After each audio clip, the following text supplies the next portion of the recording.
Every competitive event has its great rivalries. Baseball has the Yankees and Red Sox. Cricket has England and Australia. And the Eurovision has Ireland and the UK. Ireland and the UK have always proved worthy adversaries to each other within the competition, and generally speaking, when Ireland does well, UK success isn't far behind it.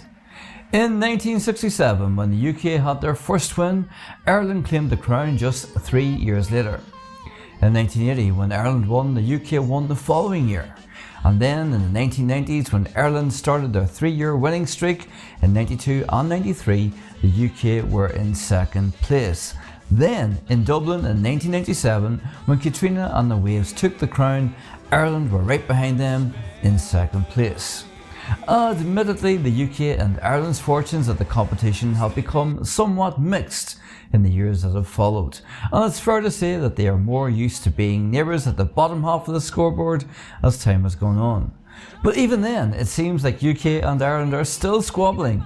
Case in point, the 1991 contest from Rome, when Ireland and the UK finished equal 10th, or in a more recent contest when Ireland placed 23rd and UK placed 25th at Eurovision 2010.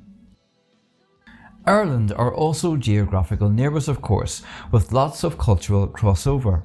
Indeed, when the language rule was in place, Ireland and the UK had the distinct advantage of being able to perform in English, which was even in the 60s and 70s the lingua franca of Europe. Of course, singing in English doesn't always guarantee success. If that were the case, we would have had our fair share of trips to Valletta in the 90s. But it does help with songs with cultural accessibility. Ireland and the UK share a similar taste in music and entertainment, and what is popular in Ireland is pretty much always going to make waves in the UK, and vice versa. Garth Brooks excluded.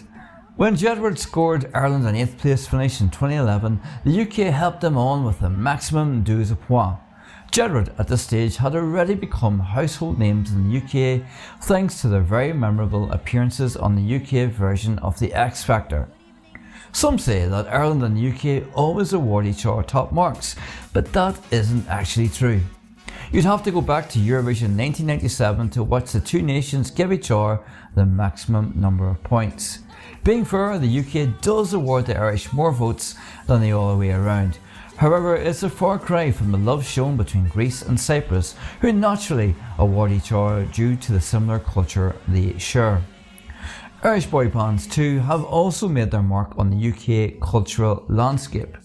Acts like Boyzone and even more recently Westlife have no problems packing out Wembley Arena in London.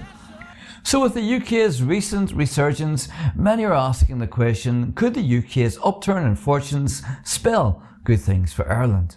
Ireland, like the UK, have had several challenging years at Eurovision, and despite some upsurges thanks to the aforementioned Jedward and Ryan O'Shaughnessy in 2018, have struggled to move with the times and adapt to the 21st century nature of Eurovision. There is also a distinct and profound apathy towards Eurovision in Ireland. However, with the UK hosting in Liverpool, which is often called the most Irish city in England, could Ireland now start to see a change in their fortunes? Admittedly, the UK have more money to spend. The BBC is a significantly bigger broadcaster than RTE and would pull in a significantly higher licence fee haul. However, all nations with comparable population sizes and economics like Finland are showing that you don't have to spend the earth to land a top 5 spot. Moldova too is performing well with even more limited resources. So I think that resources are only half the story. I have often said that building an interest in Ireland once again for Eurovision is cyclical. Good results equals enhanced interest. Enhanced interest equals even better results, which in turn equals even higher interest. With the Irish songs vying for the ticket to Malmo set to be released in the coming weeks, it will be interesting to see if these songs have what it takes to once again set that old rivalry going again. I for one would love to see the UK and Ireland fighting it out at the top left hand side of the scoreboard for the Grand Prix, and I think the Eurovision contest as a whole would be all the better for it too.